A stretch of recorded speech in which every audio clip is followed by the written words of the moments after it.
Welcome, and thanks for joining me for Pathfinder Kingmaker. This is Journeys in the Stolen Lands.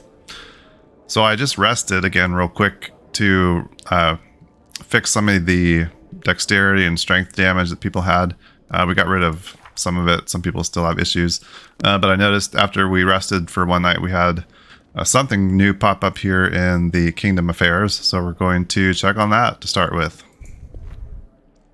So we have a mysterious weed problem. A giant weed is taking over more and more farmland. Someone must persuade the peasants to start fighting this pest. We're going to put Tristan on that.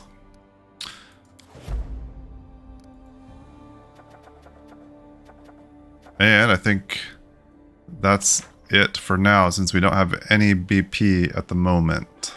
Okay, well, I think the main thing we're going to do in this episode, at least to get things started, we've got some people just around the capital that we need to find, visit with. Kaisi is one of them. Where is that? Sorrowflow. Find Kaisi in the capital.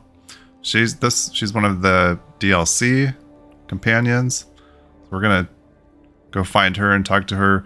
We also have never really caught up with any of the companions, so we'll probably just take some time here to visit with people and catch up on things in our capital before we just go ahead with anything else. Let's just see if Lander has anything to talk to us about here. Greetings. You'll address me by my proper title unless you wish to end up as the court jester. Lander's face turns bright red, but his manners prevail as the young aristocrat bows. I had believed that, well, no matter. I shall never again make such an untoward mistake, Your Grace. I'd like to learn more about you.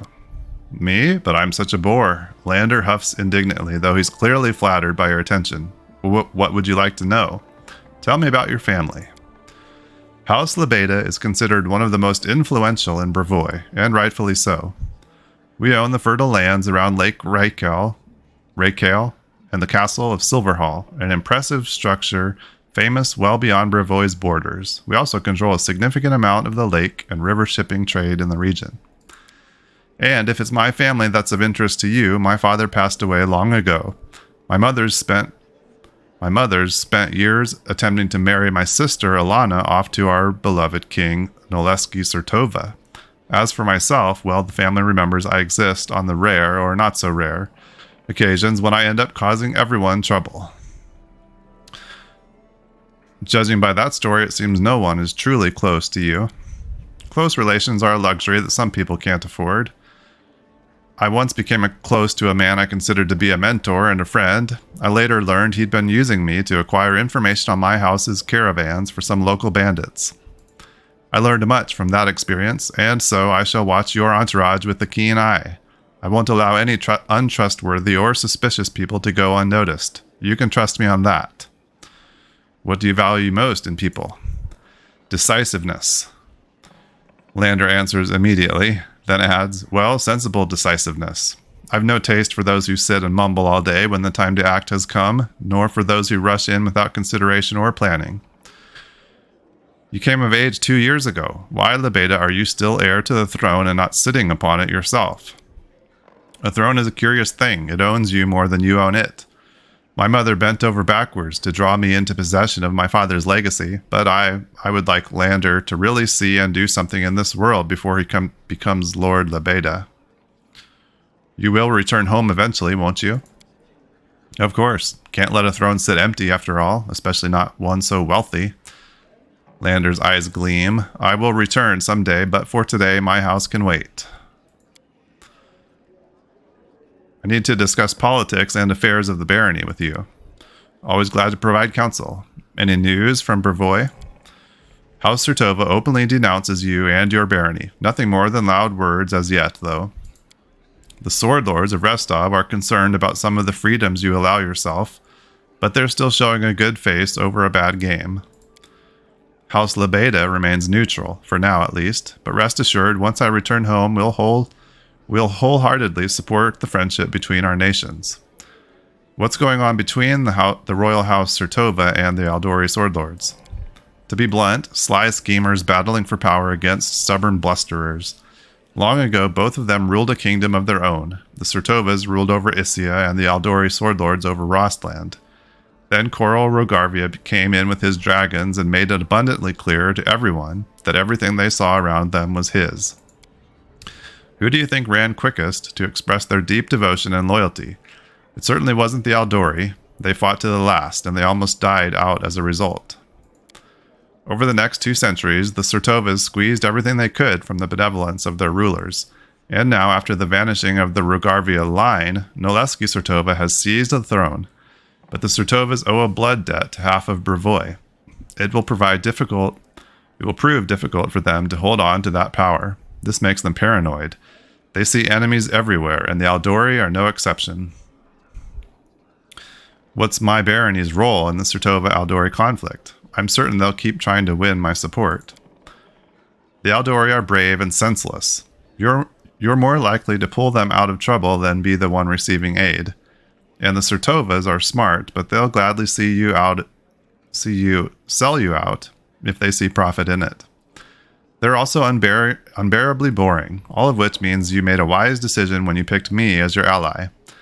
I wouldn't pander to either of them, but I'd also avoid angering either of them until there's good cause. What can you tell me of the river kingdoms? Have you ever seen a jar full of spiders? It's much the same, only on a greater scale. A plethora of small nations and city-states that form spontaneously and dissipate just as rapidly. Nevertheless, there are those that could potentially pose a serious threat or become a promising ally. Pitax makes a fine example here. Of course, Lander nods, the world is plenty interesting even without politics, wouldn't you say? Any advice for me, Lander? I've met Keston Garrus before. He was an amiable, gregarious man, not at all like he is now. Now he's a broken man, and I don't consider it wise to trust broken people with important positions. How do you like being regent? It gives me great satisfaction, Your Grace. The very thought of how much I influence the barony. Ah, but you must be asking after my responsibilities. All matters are well in hand, and by no means did they hamper my other affairs. Okay. Caught up with Lander there. About Ragongar here. What do you want? Have a little chat? Alright, it's not like we have anything better to do. Tell me about yourself. What is there to know? I was born, I'm alive, haven't died yet. That enough for you? Do you remember your childhood? Ragongar scowls. What a crap question. I was just a kid when they sold me. Before that, I don't remember much. Smoky fires, stinky hides, always bumping along on a horse. I think I was born in one of the Kelid tribes of Numeria. There are many. Some survive on their own, some give up their pride and serve the Technic League. I guess mine was one of the cowards, if they sold their own kids. I remember my father's hands, rough, scarred, white, so I guess I get this green skin from my mother. But I don't remember her. I think I remember playing with another half-orc child, a brother maybe. For some reason, they didn't sell him, just me. Father gave him his dagger to play with. Never gave it to me. Ugh, I don't want to remember. Forget all this, I'm an orphan. I grew up a slave, that I remember well. So many things burned into my memory. Most of all, I remember her, my Octavia. Today we are almost the same age, but back then she was twice as young as me. Just a child, but a brave one. Cunning, bold, and beautiful, the most beautiful girl in the world. What deity do you worship? I never get much help from the gods so far, but if you make me choose, I'd say Calistria. Who else could I worship? The savored Sting, the goddess of pleasure, fun, and revenge. Oh yes. Where did you get your magical powers? What magical powers? What magical powers? The hells are you talking about? Oh, you mean these? Ragongar makes lightning run over his hands with a contented smile, then snaps his fingers, invoking a shower of blinding sparks. I've had them since I was born, at least one thing I can thank my scum parents for. Maybe these powers are why they sold me to slavery. Think they were scared? Who knows, damn Numerians. At the Technic League, they drew my blood, did experiments, burned me with fire, tortured me with cold, electricity, and they told me, you won't believe it. They told me I have blue dragon blood in my veins. Not bad, huh? I'm a dragon, you freaks. Come check my blood if you dare. What do your tattoos mean? They're magical. They help me control my powers. The Technic League gave them to me. I'd hoped that somewhere on my body there was at least one sign left by my tribe, but no. I guess they didn't care to bother. To hell with them. They better hope I never find them. If I ever meet my father, I will even the score between us. How do you manage to use both a sword and magic and not cut off your fingers? It's simple. I'm just that bloody good. Do you enjoy making people suffer? Why should I care about their suffering? I do what I want. If I step on someone's toes, then they shouldn't have put themselves in my way. But chasing someone down just to torture them? That's only entertainment for maniacs, like the Technic League. Well, on second thought, for them I would make an exception. I'd love to watch as I fry them nice and slow. But why do you ask? Do my methods shock you? Ragongar clenches his fist, buzzing with sparks, and laughs loudly at his joke. Let's see. Let's go. I'm not sure we enjoy the torment of others necessarily. Very amusing, and if you're right, if someone gets in your way, it's their own fault. That's what I say. There's too many freaks who don't understand, just asking to be run through with a sword. Sometimes I'm casting a spell, looking at another fool, thinking, "You idiot, what the hell are you doing? You'd still be alive if you weren't standing my way." None of this had to happen. And then bam, they're dead. And I have to clean some more blood from my shirt. You seem not to like people in power, so why are you helping me? What kind of idiot question is that? I'm not some revolutionary from Galt. Burn the palaces, eat the rich, power to the people? Bah, I don't care about all that. You are a decent lad and your band is all right. You killed the Stag Lord, took his place, even got yourself a title. You're a real winner. A kingpin like that is worth holding on to. Better than cooking up a revolution. Oh wait, I've got it. You're afraid I'm after your throne. Relax. I don't need your sodding power. I'm fine as a henchman. Just make sure that all that power of yours doesn't go to your head. You know how sometimes normal people get carried away and want everyone to lick their boots? If you go that way, I won't lie. I'll walk away and take my Octavia with me. But you seem all right, so the party goes on.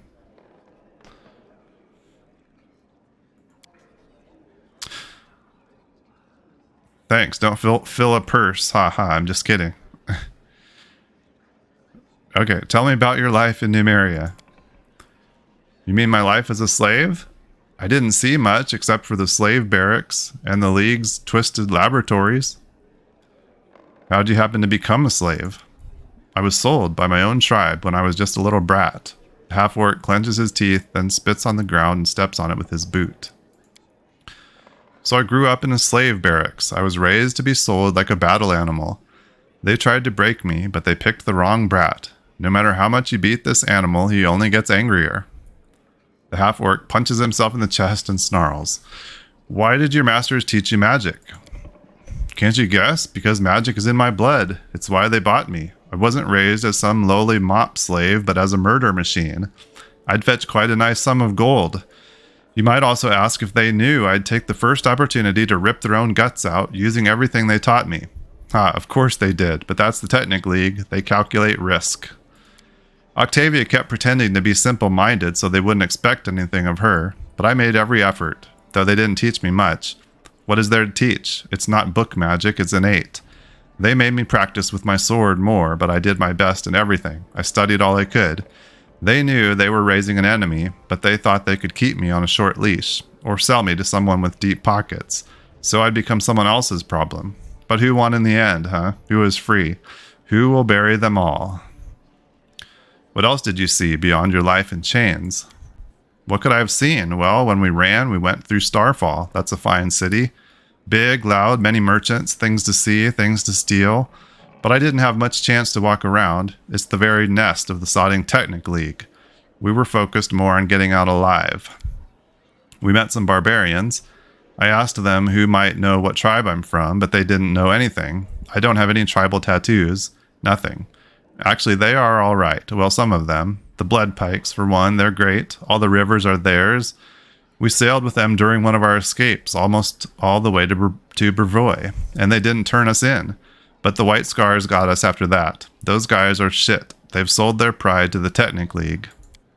Oh, one more thing. One time Octavia and I tried to escape and stumbled across a Numerian monster. I'll never forget it. A huge spider the size of a house, made of metal, spitting fire, shooting deadly rays all around. That thing could probably tear even a dragon to pieces.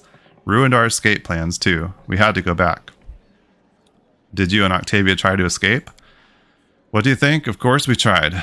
I stopped counting how many times. Jumped from windows, dug tunnels, choked out guards, or seduced them. That happened too. But those dirtbags caught us every time. Every bloody time. My back is covered with whip scars. Lucky we were prized property. They'd spent too much gold on us to kill us. Anyone else would be hung and forgotten. But they kept trying to break us and recoup their expenses. I don't know whether I could have survived by sheer stubbornness if it weren't for Octavia. I probably couldn't have. I would have just given up and died. But I had to pull my girl out of that meat grinder. And she believed in me and had enough hope for both of us. When I lay there with my back slashed to pieces, she whispered to me about the river kingdoms, where there's no slavery, where everyone can go wherever they want and take whatever they want. I'll be damned, but I thought she was just making this up to keep our hopes alive. And now it turns out to be true, all of it, every last word. No chains, no slaves, no laws, just live and be happy. Is slavery legal in Numeria? Sometimes yes, sometimes no. There are some laws against it, but even in Starfall, a third of the people live in bondage. And that's the capital. In regions where the Black Sovereign's hand doesn't reach, they hold to tribal customs instead of laws. The barbarians don't keep slaves, instead they have thralls. Big bloody difference. And on top of all that mess, there's the Technic League. Law and custom mean nothing to those slime balls. They just take whatever and whoever they want. All right, tell me about your relationship with Octavia. Well, my Octavia and I don't have a relationship. We have a life together.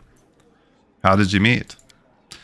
Back when we were children, we were taken as apprentices by a great spellmaster, Janish. Maestro Janish, he called himself. He was our teacher. Well, he made Octavia read books and memorize spells. I have my own innate magic. He trained me a bit, taught how to control my gifts so I wouldn't lose control and incinerate myself like a dumbass. Oh, teacher, we will meet again. There's one more test I must pass. But you were asking about my Octavia. We've been together all our lives. We learned everything together, how to weave magic and how to survive. And as we grew older, we learned how to love. Without each other, we would never have gotten out of there, that's for sure. We would have given up and surrendered to death. But together, that's a very different story. Not the first time and not the 10th, but eventually we made it out. Why do you call her yours? She doesn't seem to like that very much. My girl loves freedom so much, and even a slight chance of losing it frightens her. She is so smart. You really think she feels like I'm trying to make her mine, like an apple stolen at a market? Me, who was skinned alive for trying to help her escape? If she's afraid of the word my, it's because she doesn't understand the difference between my boots and my heart. But she will understand sooner or later. Are you and Octavia faithful to each other? Octavia and I are connected, and this connection cannot be broken. We grew into each other, you know? Jealousy is for weak cowards who don't trust each other and are scared of being tricked. If a knight on the side threatens your love, that just means there was no real love there to begin with. She and I are together to the end, and we will never part from each other, so when she likes some lad or some lass, it's no drama to me. I just ask her whether she wants me to leave them alone or join in, and she does the same. What, are you judging us? Or maybe you just want to join us in our tent, I'm not here to judge, just curious. You asked, I answered. When you pry into others' lives, don't be surprised if you find something that will keep you up at night. Okay. I think that's enough with Ragongar. So long. If you want to know anything else, just ask. Don't be shy. Just don't go pale when I answer. Okay. Well, we caught up with Lander and Ragongar there, and I think maybe that's enough for now. I do want to go find Kaisi. Maybe we will take some time at the beginning of each episode to catch up with people, because we haven't really done that at all with any of the companions. But it takes a while to go through all of their dialogue. Okay, does it say where she is? Her house can be found near the capital square to the right. Okay.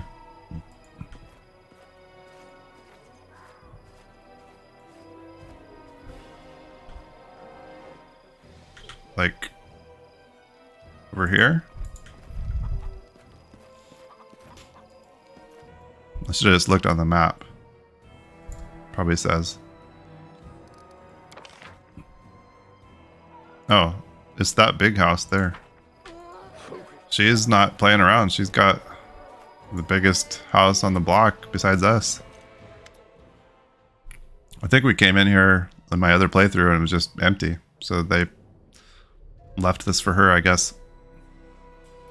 A tense silence hangs over the house. Kaisi, your tiefling friend, emerges from the shadows, but her eyes are staring into the distance. She seems to look right past you. No, not now. Sorry to interrupt. The turmoil is suddenly over, but you see fear in Kaisi's eyes. Her blue eyes. It's you. I wanted to say, I think you owe me an explanation. The girl closes her eyes and clenches her fists, obviously in the grip of a strong emotion, but one you cannot read. I knew it couldn't last forever. Why did he even make this rule if he knew it would be impossible to keep? She takes a deep breath, opens her eyes, and speaks with firm resolve. Come what may, you should know, Kane, that the person you know by the name of Kaisi does not exist. My real name is Kalike, and well, it's a long story. And such stories are better told beside a welcoming fire. Will you hear me out? Fine, let's go. So did we just go upstairs? Kalike. Did her portrait change? I think it did. Or at least maybe it's just the color of her eyes.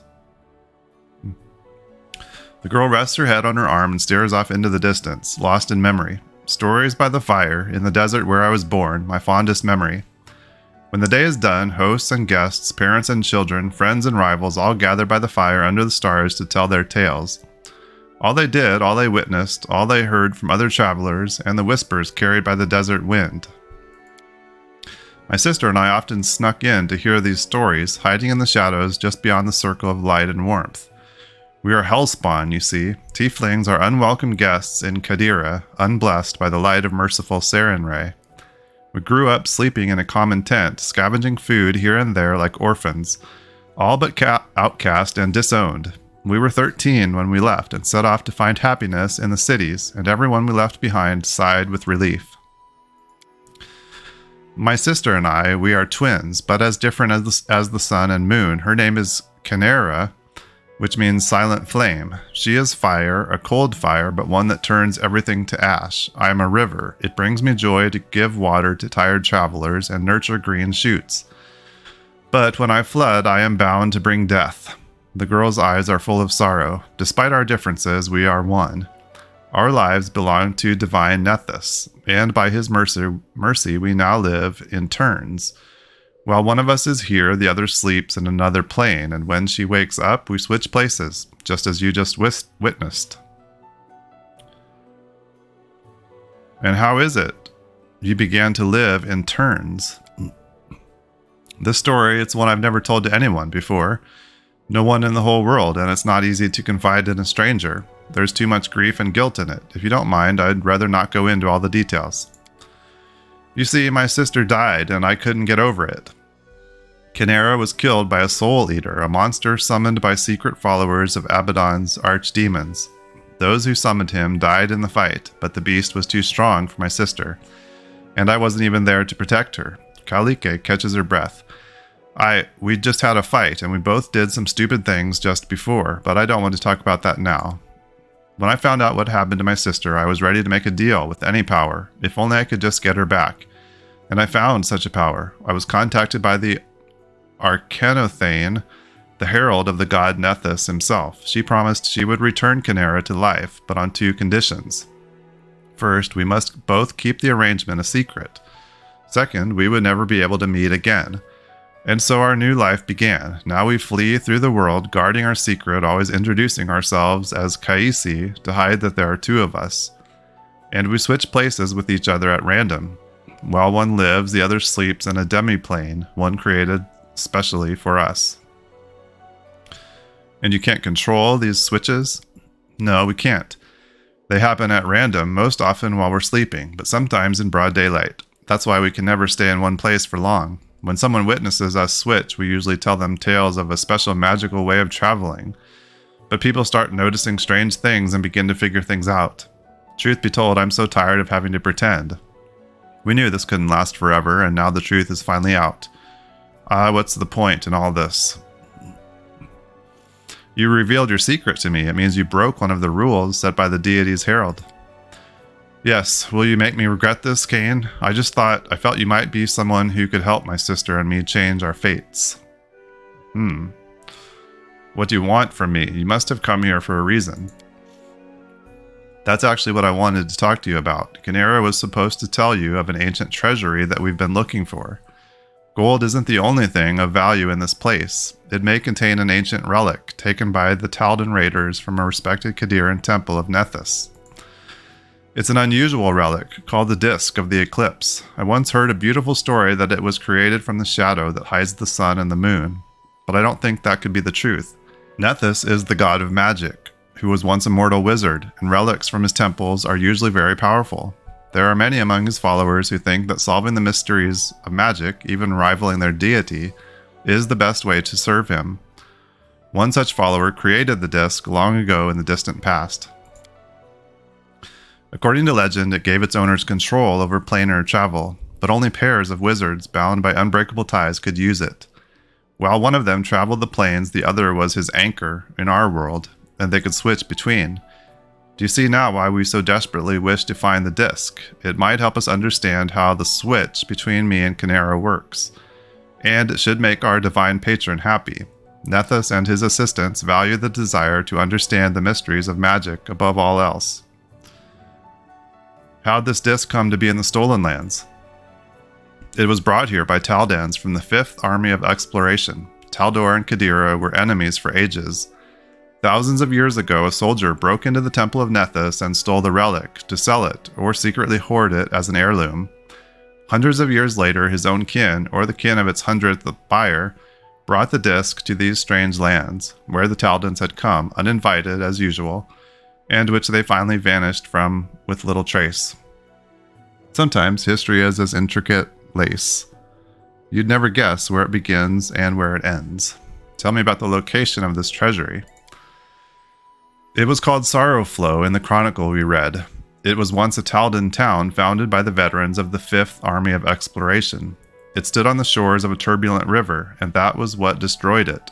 One night, a terrible flood devastated the settlement, killing many and driving the rest to flee. Only the tower on the cliff remained, which was too high for the flood to reach. Water covered the ruins for a long time, but last year it receded. My friends found a chronicle which recounted the destruction of the city, and spoke of the disk of the eclipse which was kept there. They managed to track down the ruins, but were frightened away by the monsters and beasts that roam the area. If it means profit, then I agree. Kalike smiles sadly. You and my sister have much in common. Kynera also seeks advantage in any situation. I hope the treasures of Sorrowflow's treasury will not disappoint you. I will wait for you there at Sorrowflow, and please, let's explore the ruins together, just the two of us. I don't want to give myself away again in front of your companions. Breaking the Arcanothane's conditions once was enough. I have no wish to anger our god. So long. Okay, Sorrowflow has been revealed. Travel to the Taldan ruins, and she wants us to go by herself. So that might be one I need to Google or look up to find out like what level is suitable for us to go there, because if we're going on our own, we don't want to get into something that is going to be unmanageable. Okay, I think what I'm going to do, I'm going to stock up on a few supplies. I'm actually going to head up here to Jod. Then we're gonna head to, I forget what it's called, but to tell Davik Nettle about the Stag Lord.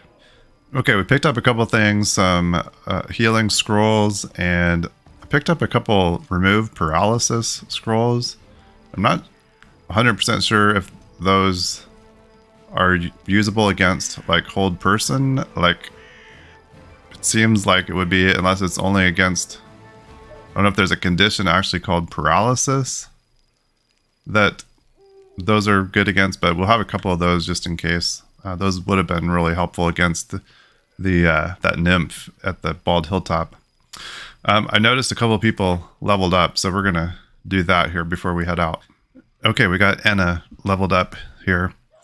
We took Shield Wall to go with Alvar, who already has Shield Wall, which gives them now both a bit of an AC bonus from the shield when they're next to each other.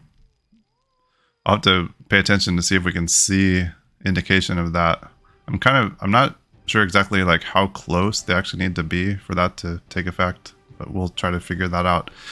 And then we took Outflank, which isn't going to do anything for her yet, but we'll try to get that on Alvar next time he levels up, so that they will both have that as well. And then I noticed that there are some combat maneuvers that require more perception, so we gave her a point in that. We'll try to maybe work on getting that up, because it looked like there were some things that we could potentially use that just need some perception. So we'll maybe work on that. It also just helps us to be able to spot things anyway in the world. So got her leveled up. The other one we need to do here is Bruin. Okay, we got Bruin leveled up. I decided to put a level in Rogue for him to get sneak attack, and also trap finding looks like could be pretty nice too, since he gets half his perception level, half his level added on perception checks. So we also put a bunch of points into perception for him. So with his wisdom where it is, we really he needs to be the one where we're pumping that, I think.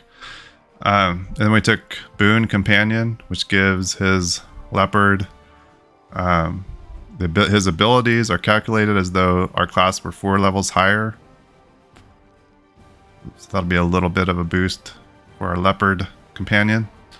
And then it gets weapon finesse from Rogue, which he probably won't really use. But I think having sneak attack on him will be a good idea. I don't know if we'll go further in the Rogue class. We could potentially go a little bit further there. So we'll see how we combine that with his cleric class. All right. So we got those 2 leveled up. We're going to go visit Davik Nettle. Okay, we made it here to is it Nettle's Crossing? Is that what it's called? Yeah. We're going to go talk to Davik again. Let him know the good news. Okay, here he is. Stag Lord is dead. Pharasma awaits. Farewell, Kane.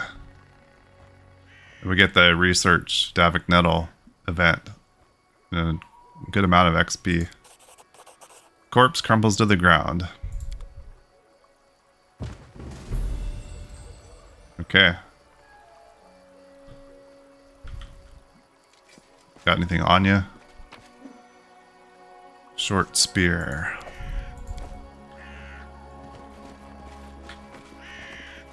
Alright, I think that is taken care of. On the way here, we uncovered some areas along the way. We uncovered like this Riverine Rise, Ratnik Hill. I remember this being pretty difficult there. We've also still got at Old Sycamore the Wargs. I think we'll make a pit stop there, or or a trip there before we go anywhere else. And we either just need to go kill that warg.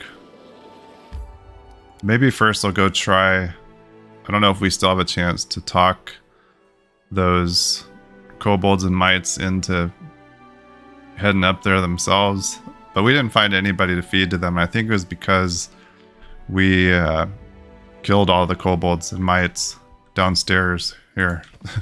So there's nobody left for us to send. Okay, these guys are still here. Let's talk to them and see. What'd you say about wolves? Okay, we don't have the option to send them up there. So I guess we'll just have to go fight them. I wanted to see what happened if we sent them a meal. Okay, we're back up to this corner, and I guess we're just gonna take on these wargs by ourselves. Tried to find a meal to send to them, but we didn't find anybody. I think we killed all of the potential prospects. Let's get. Shall we move? We shall move. Anna up here too. Now we've got shield wall on both of them. I was really hoping to send them someone to eat. I guess we're just gonna attack. He thinks we'll be the meat. Might be right. We'll see. Did Leopard get bigger with leveling up? It seems like he is. Or is it from that feat that we took? Definitely seems bigger.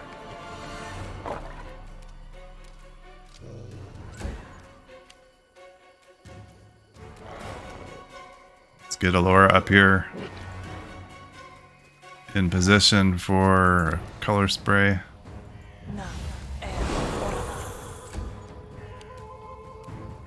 Out of my way! Hopefully, Graruk here doesn't just murder us. Oh, we've got more of them here. Just appearing. Okay.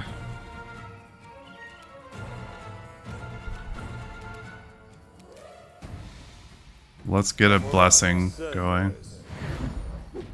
Just kind of move over this way, Bruin. Get Enna's mutagen.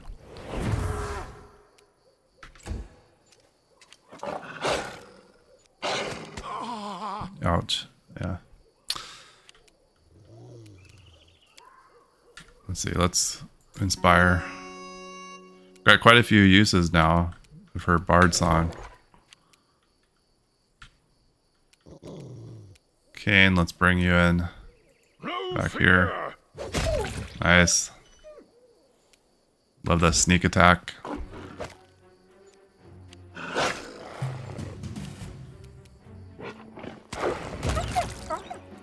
Oh yeah, leopard. Yeah, we need a name for leopard. I'm open to suggestions.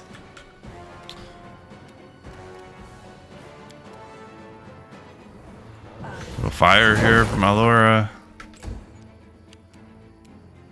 Alvar's probably not gonna survive another big hit, but hopefully we can get Bruin in there maybe for some healing. Now Maya, let's see, let's glitter dust him.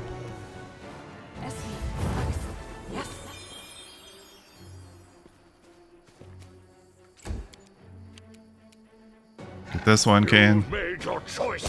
Good. Very good. Leopard over here. Yeah.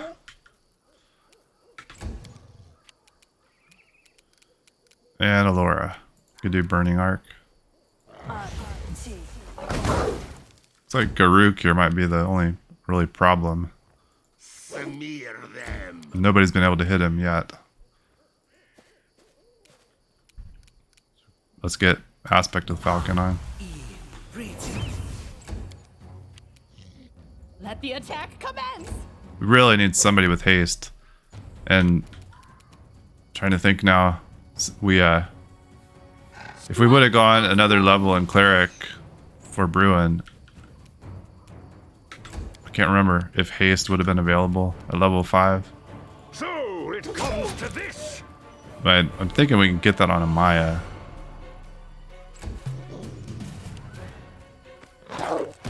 All right. And that our upgraded leopard's just going to town. I'll split you in half. A solid plan. Sneak attack there from Bruin. May I Nice. see your entrails, please?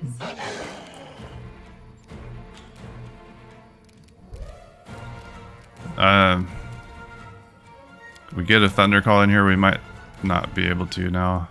Yeah, we can.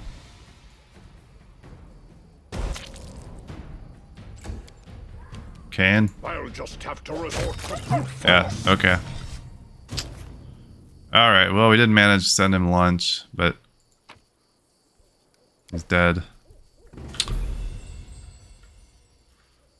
guess we'll go talk to that group, see if they'll give us anything. Maybe before we I can see clean up the rest of the mites and wargs here. We're going to head back down to that group, see if they have anything to tell us. Okay, we're back down here. We're going to see what these guys have to say now. I dealt with the wolf leader. Hooray, great news. Mite and kobold keep live together, no threat. Good for you. Maybe you grew up big hunter like us. Saying this, it gives you a small purse. 283 gold. Alright. Now you will bleed, dirty scum. Gotta do it. Guys are just too gross.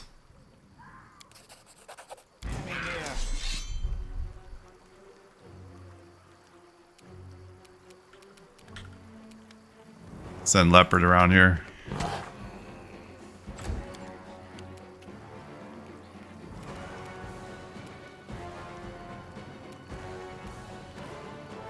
Let's wait on Alora. Put her here.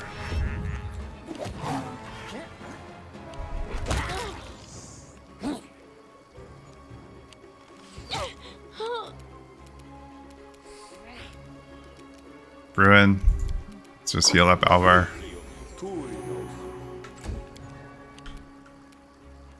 Burn! Slice! Behead!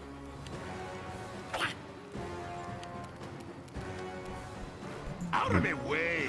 Ah! Oh yeah, I wanted to look like now at his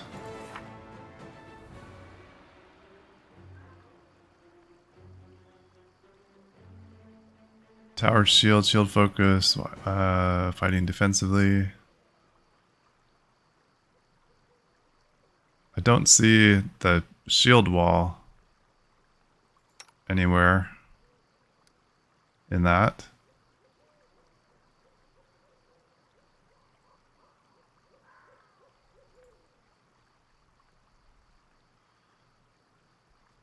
Whenever you're wielding a shield and are adjacent to an ally wielding a shield,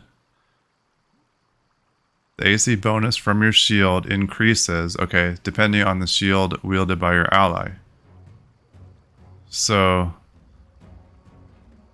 if your ally is wielding a heavy shield or a tower shield, your shield bonus increases by 2. So, we should see a shield, okay, her shield plus 3. That would normally be just plus 1 from this.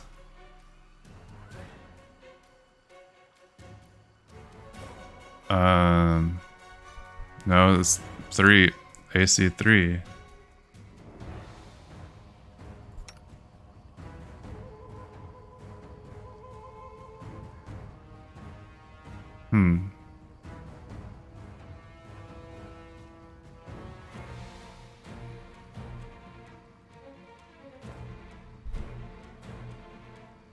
I'm not sure if I'm missing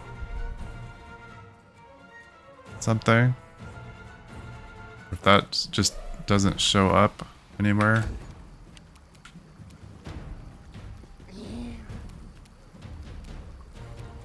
No, we moved too far, I guess. Do not hold back. We gotta do a little testing when it comes back around to one of their turns. No fear. Maybe move one of them away and see if we can see a difference.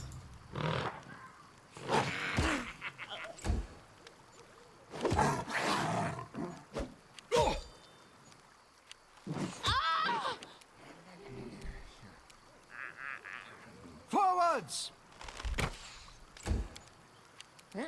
Okay, I'm gonna look at this again. 27. Shield plus 3.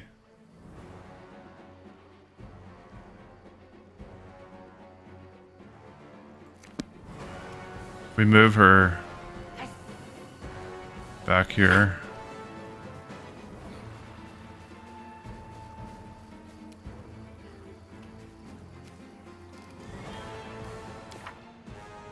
Still 27. Shield plus 3.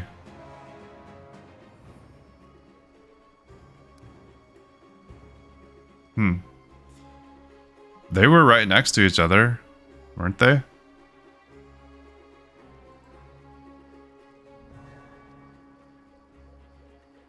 Shield bonus should have gone up to 5.